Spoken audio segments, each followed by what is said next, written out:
This is Wyatt Rogers. He's a wide receiver for a football team based in Anderson, South Carolina, and leads that team in most every major receiving category. He's got an uncanny knack for catching the ball in difficult situations, runs a 4.5 40, can play both offense and defense if need be, and measures in at 6 feet 3 inches tall and weighs in at 205 pounds. A perfect recipe for a devastatingly efficient outside pass catcher. With all that God-given talent, it may come as a surprise to some that Wyatt, especially considering his residency in the upstate of South Carolina, doesn't suit up in the well-known purple and orange on Saturday afternoons in the fall. In fact, he's never played at Clemson. He played at Union College in Kentucky and then transferred to Coastal Carolina, but soon left to start his own personal training business. Without some sort of intervention from the NCAA, his collegiate eligibility is dead and gone.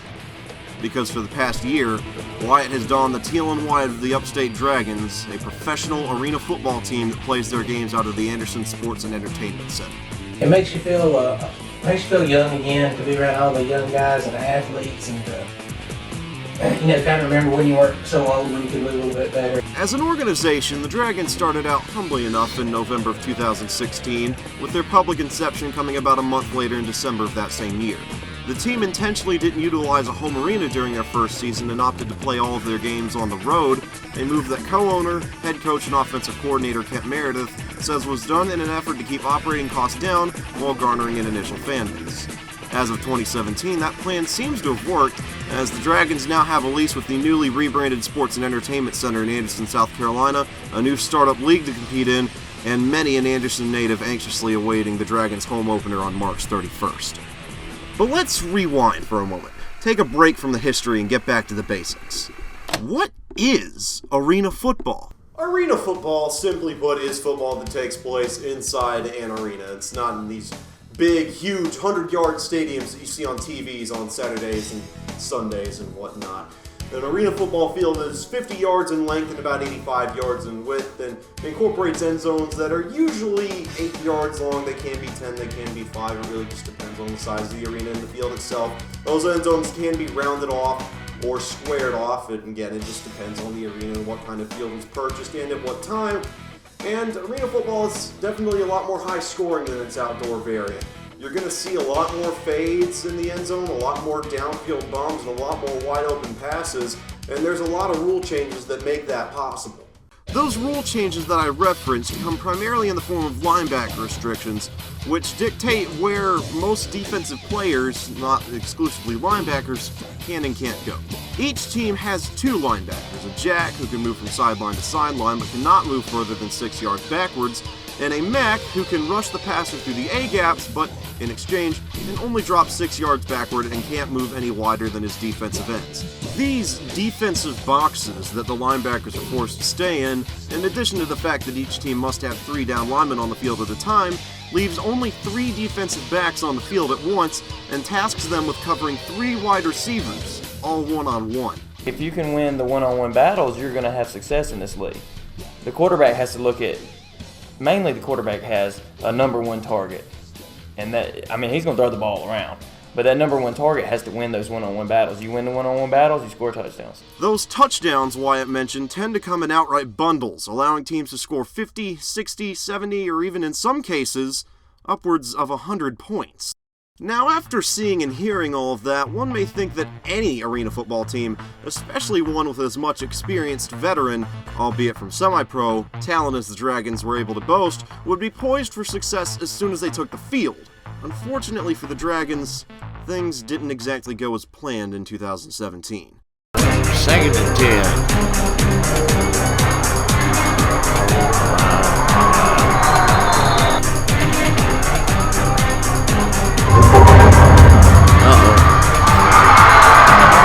They appear to be.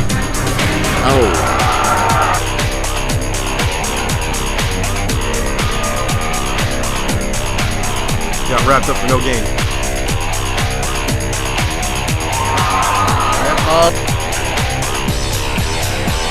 They're going to pass.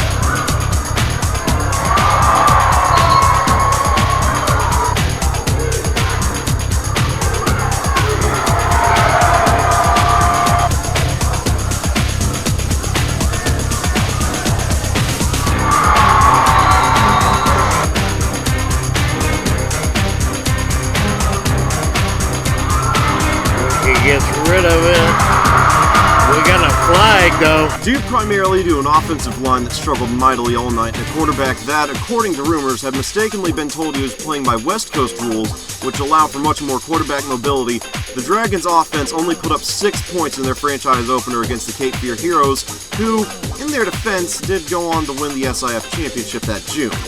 The Dragons' lone score came on their final offensive drive when a second-and-goal pass from quarterback Marcus Littlejohn was batted up in the air and miraculously caught by wide receiver and defensive back Quan Bristol. The Dragons lost that game 38-6. Now, for all the struggles the Dragons had on offense in that contest, Cape Fear's players and coaches still reportedly congratulated them on their efforts, citing that for a team playing their first game, they'd shown some flashes of potential that time would surely be able to bring out. Following that statement, many a Dragons fan waited anxiously to see if 8 days, the time between the game at Cape Fear and the Dragons' next one, would be long enough. April 17th, 2017. On Marcus Littlejohn's 34th birthday, the Dragons embarked on an 11-hour journey to Estero, Florida to play their second game as a franchise against the Florida Tarpons, a team that, in 5 years, had won 2 league championships. They were 3-0 to the Dragons' 0-1 at the time, though their longtime quarterback Chris Wallace was presumably retired, leaving the Tarpons with rookie Florida A&M product Austin Traynor to call the signals. For the vast majority of the game, Traynor looked off-kilter. His receivers had an uncanny knack for getting behind the defense, and he seemed to have an uncanny knack for overthrowing them, which was quite uncharacteristic. Many blame the Tarpons' lack of offensive execution on their having played a tough contest against the rival River City Raiders some 8 days earlier, though that's really just speculation. Regardless of the cause, though, both offenses struggled throughout the game. After the Tarpons turned the ball over on downs on their first drive, the Dragons marched straight down the field and scored on a touchdown run from Marcus Littlejohn. The Tarpons soon responded, and what followed was a 45-minute offensive stalemate best fit for the Big Ten.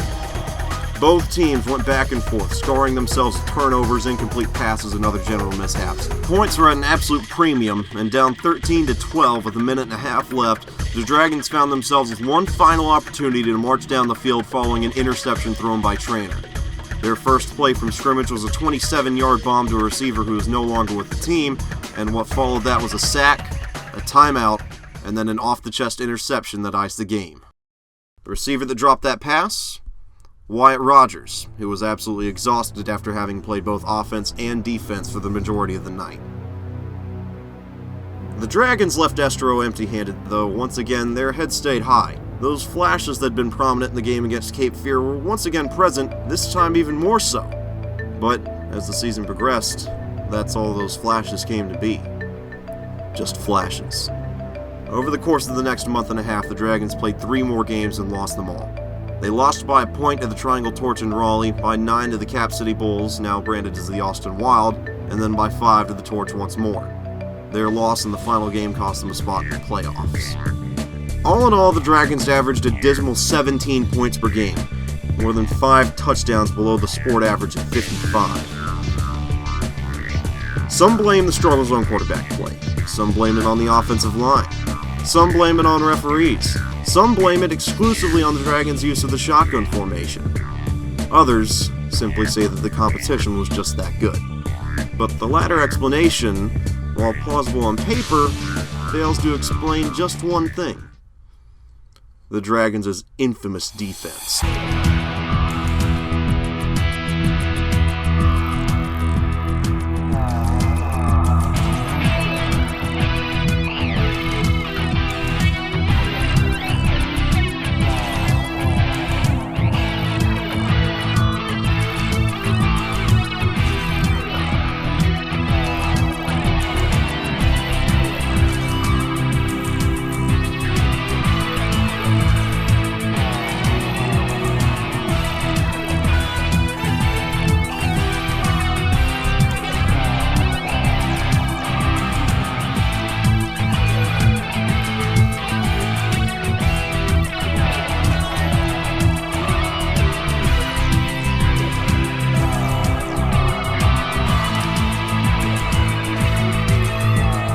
For all the woes they had on the offensive side of the ball, the Dragons' defense managed to prove themselves as one of the greatest in the history of arena football and only gave up an incredible 27 points per game, more than half the arena football average of 55. That defense, branded the Fire Squad by defensive back Jabari Bryant Sr., was able to keep the Dragons in almost every game they played, leaving them with final game-winning scoring opportunities in 3 of their 5 contests. I actually noticed the fire in the dragon went like right before the season started, and I noticed the red fire in the dragon, and it was the only thing that stood out to me. So first game, I decided to wear an all red sleeve, and the whole defense was like, "Why are you wearing the sleeve? Why are you got a red sleeve? We don't have red in our jerseys."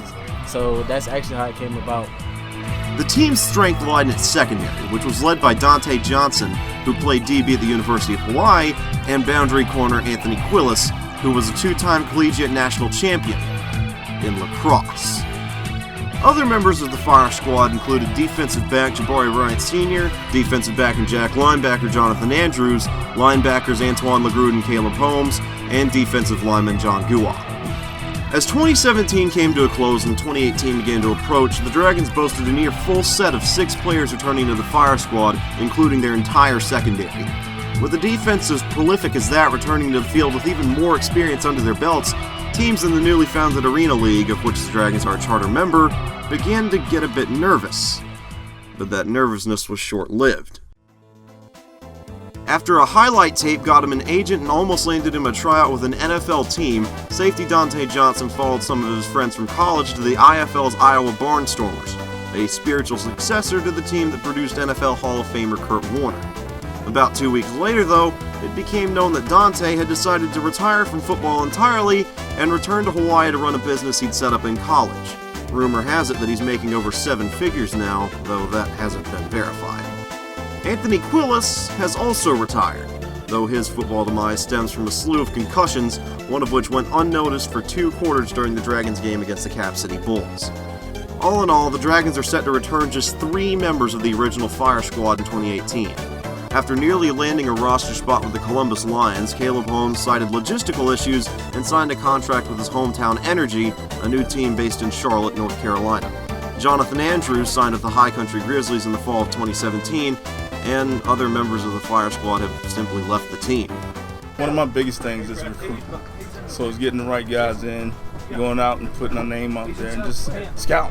I mean, we got to scout the best players, bring the best players in, and then once we get them in, we got to train them. I mean, we got to coach them up. So during camp is that time where you coach them up, and then after that, it's time to play ball. What the new Fire Squad will actually be able to do will remain a mystery until March 31st. In addition to players, the defense also lost coaches as well. For reasons that seem like they can only be attributed to a curse, the Dragons hired a total of 8 different coaches throughout 2017 and lost 7 of them. Many were lost during the season for a variety of reasons, and off-season departures included the abrupt loss of line coach John Downing and the strange disappearance of assistant coach Tyrone Johnson, who, along with his son Dante, seems to have fallen off the face of the earth. By the time Labor Day hit, only one coach remained, the ever-trusty Kent Meredith. During the 2018 offseason, Meredith has blistered his way through the recruiting trail, inking both players and coaches alike from near and afar. He's the one responsible for bringing in classic talents like Marcus Littlejohn and tight end Brandon Bingham, who has since retired, and has indirectly been behind most all of the Dragons' player and coach signings, including well more than 20 this year. But when might all those players have been signed? Bobby Kinnebrew, Shane Martinez, Deron Moore, Dexter Ferguson? Where'd they come from? November 18th, 2017. The Dragons hold their first tryout as members of the American Arena League.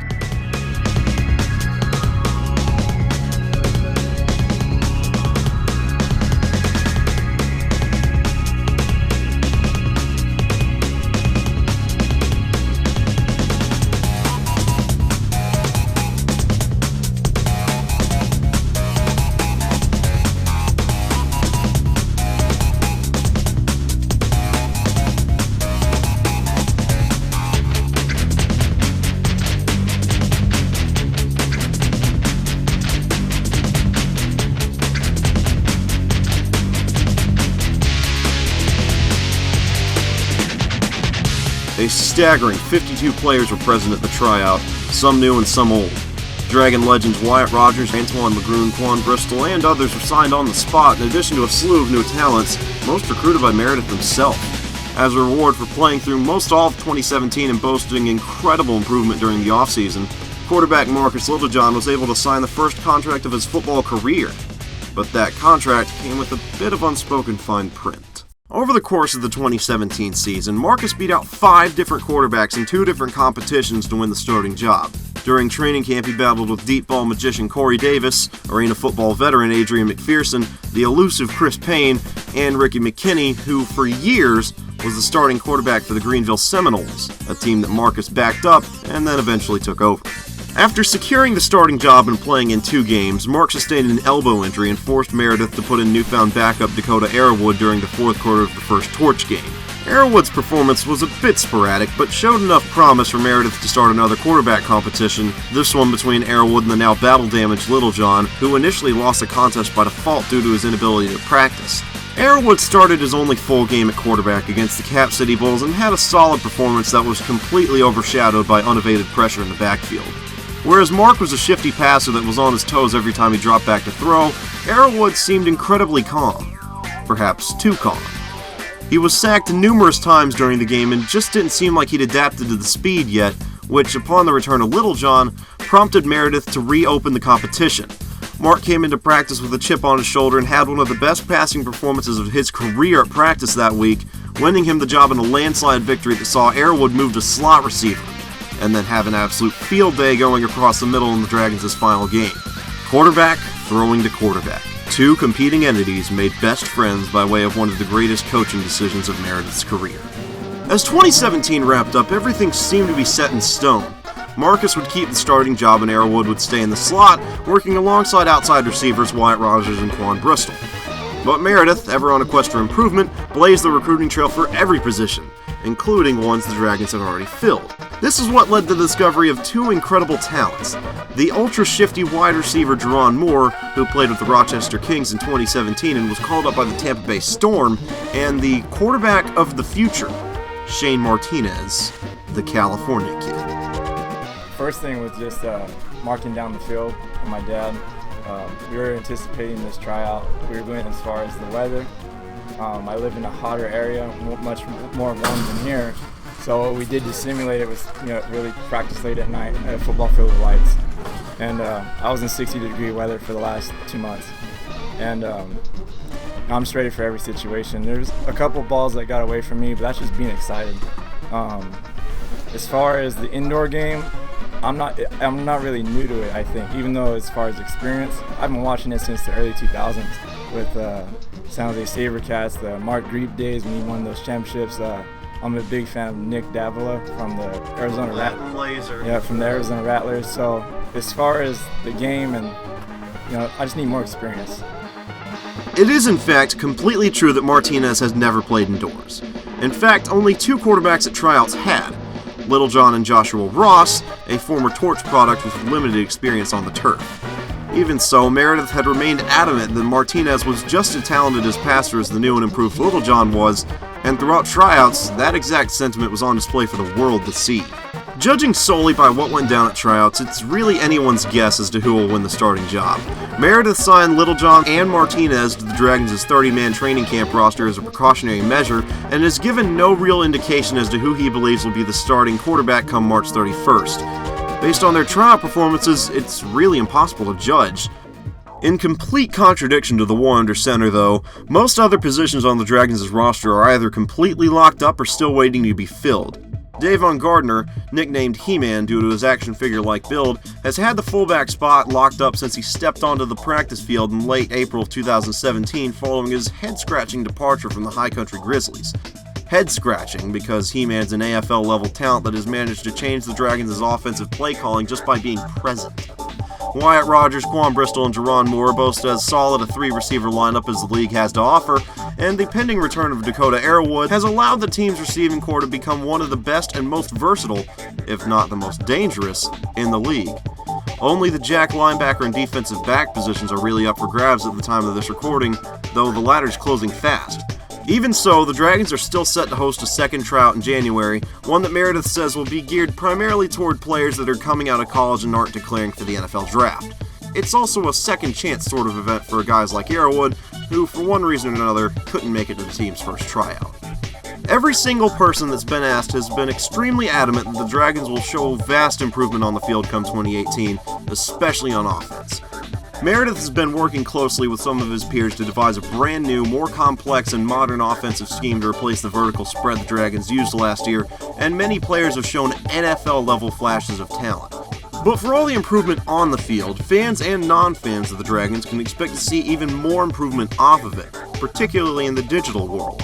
The Dragons are looking to ramp up their online output with content like my own Inside the AAL and the show you're watching now, and their live-streamed games, a staple of the team that since inspired dozens of teams to follow in their footsteps. All of these are set to increase dramatically in quantity. The team's acquired a new state-of-the-art camera and microphones to record the games with, a new team member in the form of Matt Alshire, and I myself have been training this offseason just as much as all of these players have, though not on the field. Sure, the 2018 season is about 3 months away, and the end of the season is even further off than that, but at every team meeting and public get-together the Dragons have had since June 3rd, the date of their final game against the Torch, there's been a sense of optimism in the air. The competition is set to be among the best in the nation, and everyone's improved accordingly. The players continue to put in as much work as they can. Coaches are sharpening their wits and turning their minds into steel traps. Budgets are increasing. Commentary skills are improving. Public relationships are skyrocketing. Sponsorship deals are coming in. And above all else, a new season is looming, and a group of well-equipped foes, some old and some new, awaits.